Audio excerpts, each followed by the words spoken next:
어, 먼저 한덕수 권한대행이 오늘 헌법재판소에서 뭐 7대 1이죠. 7대 1로 기각이 됐으니까 즉 다시 바로 업무를 시작했습니다. 오늘 오전 10시에 선고가 있었는데 전국결정문 발표가 있었는데 그 자리에 가지 않고 그냥 댁에 있다가 바로 청사로 출근한 거죠. 청사로 출근하고 그래서 바로 오후에 대국민 담화를 발표를 했습니다.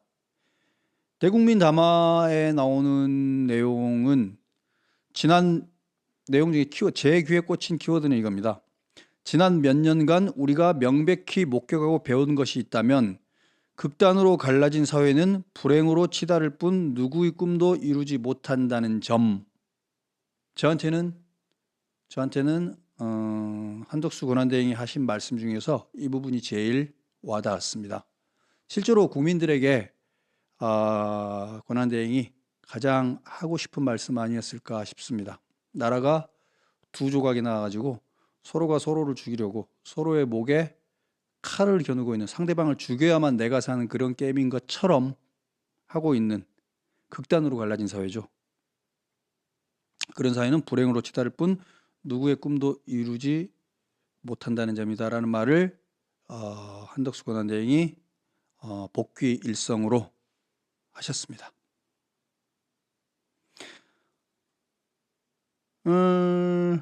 그리고 이제 최상목은 이제 바로 드디어라는 말을 하고 이제 무거운 짐을 내려놓은 거죠. 최상목 권한대행은 이제 더 이상 권한대행이 아니고 경제부총리 겸 기재부 장관의 직책으로 다시 돌아갔습니다. 그런데 민주당은 최상목 권한대행을 아까 기재부 장관을 그냥 놓아줄 생각이 없어 보이죠. 기어코 탄핵하겠다고 그러네요. 근데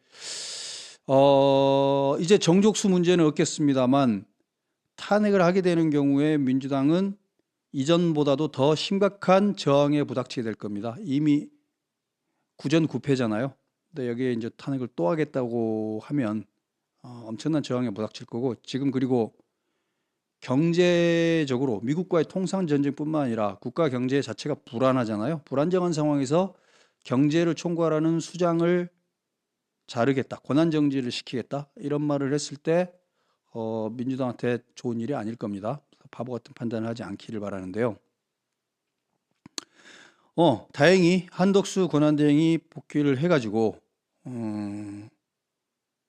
통상 전문가잖아요. 미국과의 통상과 관계된 교섭, 그 부분을 조금 더 안정적으로 할 수 있게 되지 않을까 이런 생각이 듭니다. 자, 그런데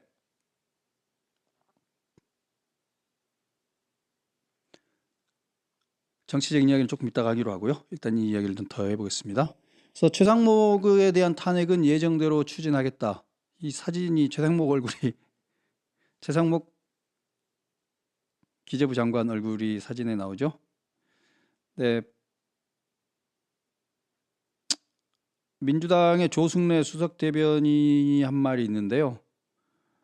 기자들과 만나가지고 헌재가 한덕수 권한대행의 탄핵소추 의결 정족수는 제재구원의 과반이라는 점, 대통령 권한대행이 국회가 선출한 헌법재판관 후보자를 임명하지 않은 것은 위헌 위법이라는 점을 판시했다라고 말했다.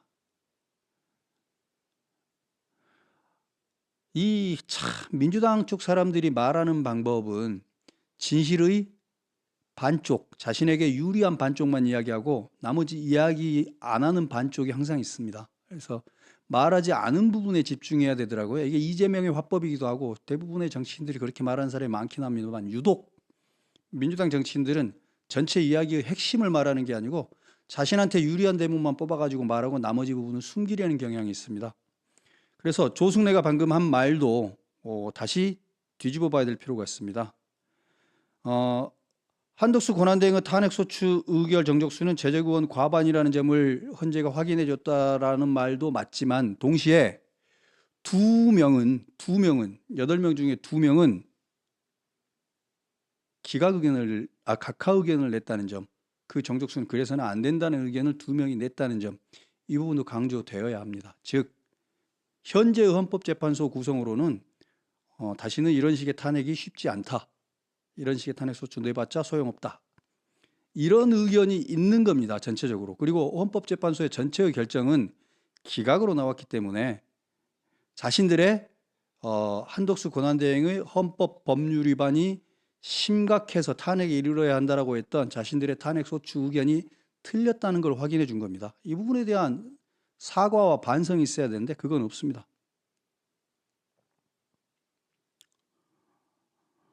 그리고 헌법재판관 후보자를 임명하지 않은 것은 위헌 위법이라는 점도 확인을 해줬지만 그 위헌 위법이 그렇게 심각해서 국민을 배신한, 국민의 신뢰를 저버린 수준에는 이르렀지 않다. 탄핵을 해야 할 만큼 국민의 신뢰를 저버린 것은 아니다라는 판단을 했다는 점도 말하지 않습니다. 조승래 대변인이라는 사람이, 수석 대변인이라는 사람이 이렇게 왜곡을 합니까? 말하지 않아가지고 왜곡을 하고 있습니다. 예, 오스카님 감사합니다. 그래서 조승래라고 저기 대전의 국회의원이던가요? 대전 어디 유성구 쪽인가 그럴 텐데 제가 알던 조승래, 과거의 조승래는 그래도 지역에서 민주화 운동을 했던 사람이고 되게 성실하면서도 훌륭한 사람이었던 걸 기억합니다만 이재명 체제에 적응하면서 완전히 이렇게 왜곡의 달인이 돼버린 것 같습니다. 좋아하는 분이었는데 안타깝습니다. 자, 지금까지 9번의 탄핵을 구전구패를 해놓고 또 최상목을 탄핵하겠다라는 건 이거는 그냥 화나가지고 을러대는 것 말고는 의미가 없다고 생각합니다. 자, 이 상황에서 이제 말을 했다시피 한덕수 대행이 이제 트럼프 체제, 세계 체제에서 한국 경제를 살리기 위해서 발벗고 뛰겠다. 좌우로 갈라져서 싸우는 건 끔찍한 일이니 합심 협력해달라 이런 말을 한 거잖아요. 복귀 일성으로 대국민 담화에서. 그러면 그 취지에 조금이라도 공감한다면 지금은 누구를 탄핵할 때가 아니고 나라 살리기 위해서 합심 협력할 때라는 그 정신을 좀 들어주면 안 됩니까? 한덕수 권한대행이 복귀한 날 바로 최상목을 탄핵하겠다라는 이야기를 기억고 했어야만 됐습니까? 안타깝습니다.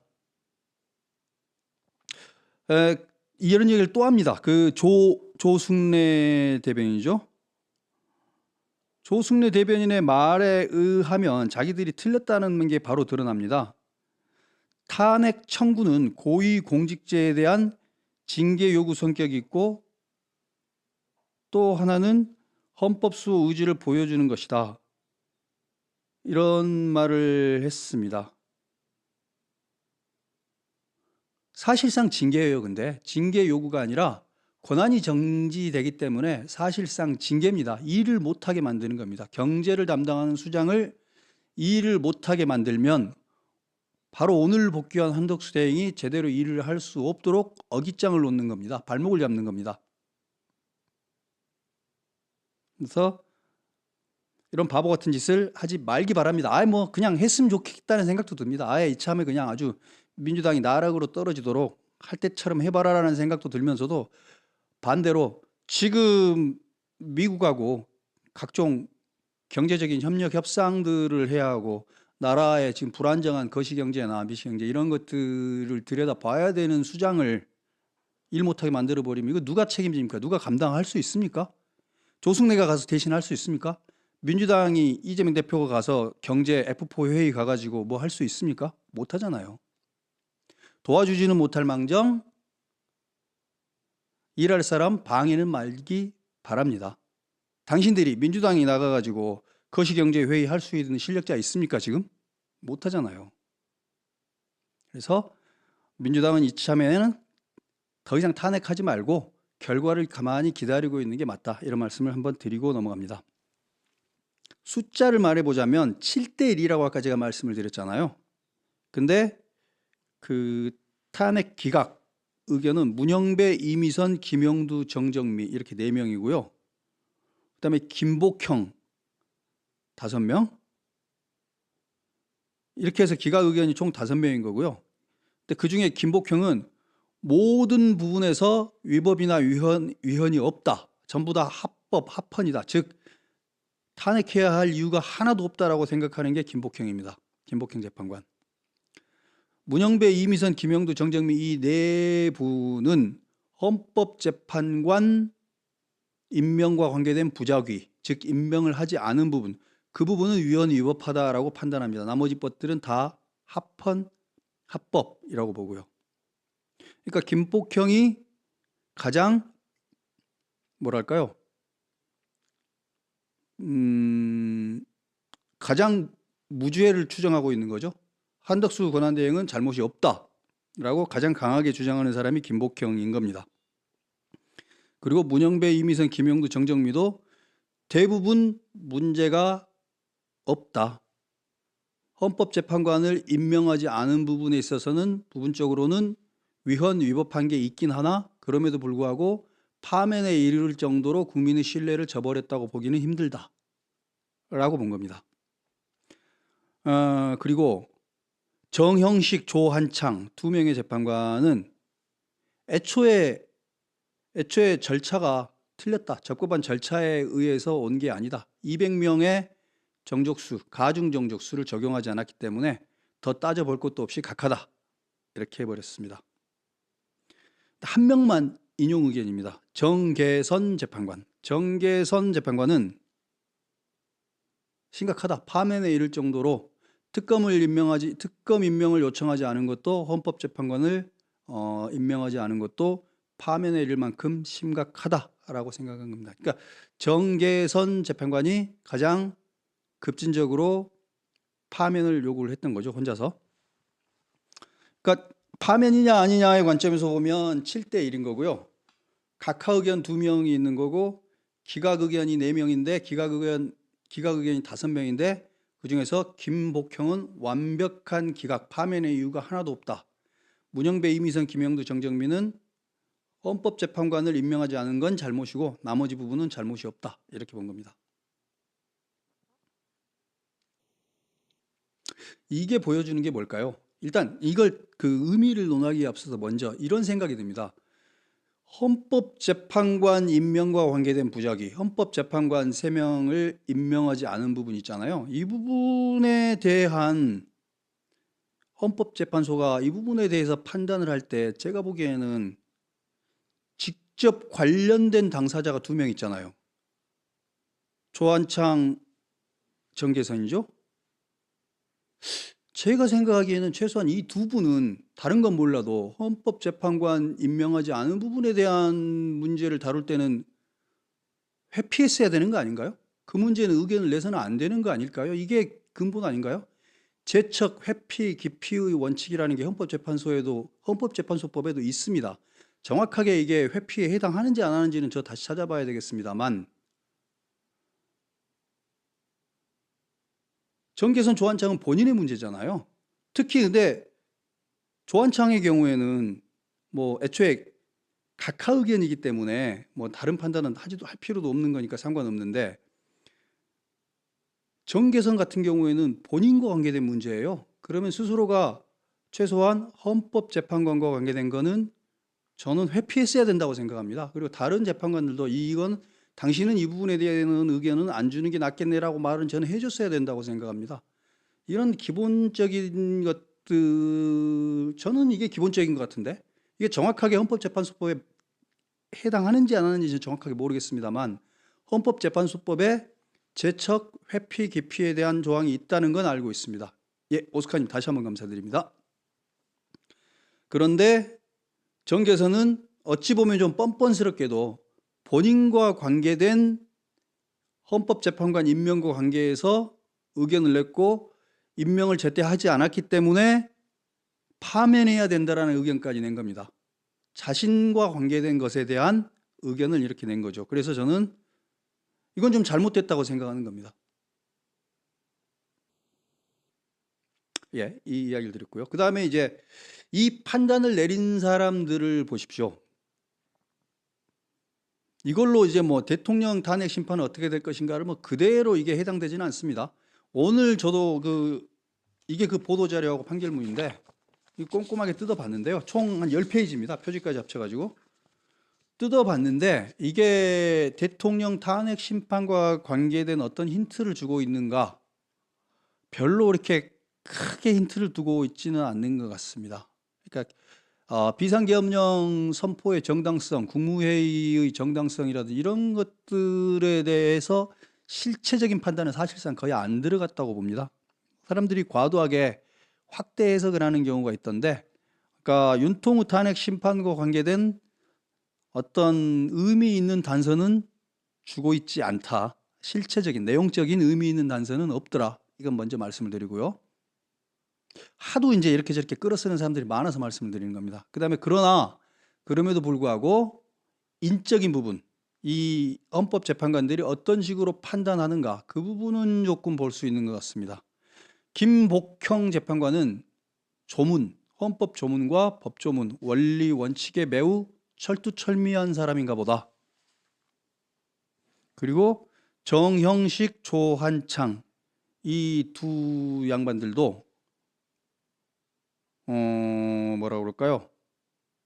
헌법 원리주의자? 법 원리주의자라고 그래야 되나? 이분들도 법 원리주의자라는 생각이 듭니다. 법 원리주의자라는 생각이 들고, 문영배, 이미선, 김영두, 정정미 이 네 분들도 비교적 리저너블한 판단이라고 생각합니다. 그러니까 헌법재판관을 임명하지 않은 것이 위헌위법하다라는 판단 저는 할 수 있다고 생각합니다. 위헌위법하다고 생각합니다.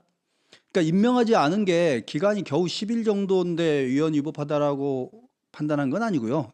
기간 플러스 실제로 임명하지 않겠다라는 의사를 명시적으로 드러낸 적이 있거든요. 물론 그것까지도 김복형은 그게 최종적인 의견을 표출한 거다라고 보기는 어렵다라고 말은 했습니다만, 그렇다면 위헌위법의 취지로 문영배, 이미선, 김영두, 정정민은 볼 수 있었다고 생각합니다. 자, 이렇게 놓고 보면 윤석열, 이거를 오른쪽과 왼쪽으로 갈라보기는 그렇습니다만, 윤석열 대통령의 탄핵 심판과 관계해서 몇 가지 어느 정도 재판관의 성향으로 볼 때, 이건 진짜 순전히 뇌피셜입니다. 순전히 뇌피셜인데, 정계선은 무조건 탄핵 의견으로 갈 것이고, 김복형은 각하 내지 기각 의견으로 가겠구나, 이런 생각은 해볼 수 있을 것 같습니다. 그리고 정형식, 조한창 이 사람들도 각하 의견을 주장해 볼 수도 있겠다라는 생각이 듭니다. 형식의 문제, 근본주의자, 헌법 근본주의자, 법률 근본주의자라면, 그러니까 형사소송법상의 원칙을 지키지 않은 수사와 증거들, 그리고 소추 의견서에 나오는 소추 사유하고 실제로 정점 정리에서 논해진 그것과의 변경, 보정도 이루어질 수 없는데 소추 사유가 동일성을 인정하기 힘들 만큼 변경되는 경우에 각하해야만 한다라는 주장을 충분히 할 수도 있겠다. 뭐 이런 생각이 듭니다. 그렇다는 게 아니라 그럴 수도 있겠다라는 생각이 든다는 겁니다. 그렇다면 이거 전원일치로 그러니까 대통령 탄핵 심판이 전원일치로 인용된다든지 그건 쉽지 않아 보이는 겁니다. 김영두 재판관 같은 경우는 김영두 재판관이 판단 내린 거를 쭉 저도 다시 한번 살펴본 적이 있어요. 근데 매우 원리주의자고 합리적인 판단을 내리는 사람이라고 저는 생각했습니다. 뭐 안 그런 분이 얼마나 있겠습니까만. 그리고 다 본 건 아닙니다만 대통령 탄핵 심판할 때 김영두 재판관이 질문하는 모습을 여러 번 봤습니다. 매우 특히 이제 증거 능력이나 그 증언의 일관성 이런 것들에 대해서 되게 예리하게 물어보더라고요. 주로 질문한 사람이 정영식 재판관과 김영두 재판관이었잖아요. 대통령 탄핵 심판을 할 때. 매우 꼼꼼하게 하나하나 다 물어보는 모습을 보면서 저 사람은 예단을 가지고 있는 사람이 아니고 일단 주어져 있는 증거들이나 증언들을 매우 꼼꼼하게 들여다보려고 노력하고 있구나. 뭐 이런 생각을 했었습니다. 그래서 김영두 재판관도 매우 원칙주의자고 성실한 재판 태도를 가지고 있다, 이런 생각을 했었거든요. 그렇게 보면 최소한 6명 이상, 6명이거나 7명, 8명을 만들어야 대통령을 탄핵시킬 수 있잖아요. 근데 이거 어떻게 나올지 모르겠다. 최소한 8명 만장일치로, 전원일치로 탄핵이 인용되는 건 쉽지 않을 수도 있겠다. 뭐 이런 생각이 들었습니다. 그냥 뇌피셜일 뿐입니다. 그리고 그런 같은 교회에서 생각해 보면 이게 의견이 모아지기가 쉽지 않을 텐데, 특히 기각 의견이라든지 각하 의견이라든지 절차적인 부분에 대한 싸움이 붙게 되면 이거 쉽지 않겠는데라는 생각이 들더라고요. 즉 빨리 나오기가 쉽지 않을 수도 있겠다라는 생각이 듭니다. 그런데 이제 민주당이 오늘 뭐라고 그랬습니까? 25일까지 대통령 탄핵 심판하라고 또 경고를 하죠. 도대체 그 경고가 도대체 무슨 의미가 있는지는 모르겠습니다만, 이제 맨날 최상목 대행한테 최후의 통첩을 던지더니 며칠까지 해라 했더니 그 버릇 어디 못 버리고 오늘은 또 헌법재판소가 25일까지 대통령 탄핵 심판 인용 결정으로 내라라고 헌법재판소한테도 통첩을 냈습니다. 이 참 이상한 사람들입니다. 자기들이 판사입니까? 네, 아무튼 저는 이번 주 안에 대통령 탄핵 심판 결과가 안 나온다고 해도 놀라지 않을 것 같습니다. 못 나온다고 해도 놀라지 않을 것 같습니다. 이번 주 안에 못 나와도 좋으니까 다음 주에 나와도 좋고, 더 늦으면 그 다음 주도 가능하죠. 최대한 국민들을 납득시킬 수 있는 흔들리지 않는 근거를 가지고 결과를 만들어 주시기를 바랍니다. 그게 맞습니다. 저는 그렇게 생각합니다. 결과는 어떻게 나오든 국민의 반틈은 무조건 욕을 하게 돼 있는 상황이에요. 지금 상황이 그렇습니다. 대한민국이 반으로 쪼개져 있는 상황이기 때문에 어떤 결과가 나오더라도 그 결과에 마음에 들지 않는 나머지 반틈은 반드시 화를 내게 돼 있습니다. 화를 내게 돼 있는데, 그럴수록 논리와 증거와 헌법과 법률에 입각한 선고문, 결정문이죠. 결정문을 만들어내는 게 절실합니다. 그래야 살 수 있습니다. 그리고 그 결정문은 박제가 되는 거잖아요. 후배들이 계속 보고 읽게 됩니다. 그리고 대한민국의 모든 언론과 대한민국의 모든 학자와 저같이 관심 많은 사람들은 끊임없이 뜯어볼 겁니다. 그래서 최선을 다해가지고 완결성 높은, 완성도 높은 결정문을 만들어 주시기를 바랍니다. 저는 그럴 수 있다고 생각합니다. 그리고 그게 25일이어야 될 이유는 없습니다. 그게 꼭 25일이어야 되는 이유는 이재명 말고는 달리 찾아볼 근거가 없습니다. 이재명의 재판을 근거로 25일까지 하라고 하는 사람들, 그런 사람들 믿지 마시기 바랍니다. 그런 사람들은 재판의 자체 완결성에 대해서는 별로 생각이 없는 사람들입니다. 나쁜 사람들이죠, 그렇게 말하는 사람들은. 시간이 많이 지연된 건 이미 많이 지연된 거고요. 이런 경우라면 좀 더 완결성을 높이는 게 맞습니다. 예, 이런 말씀을 드려봅니다.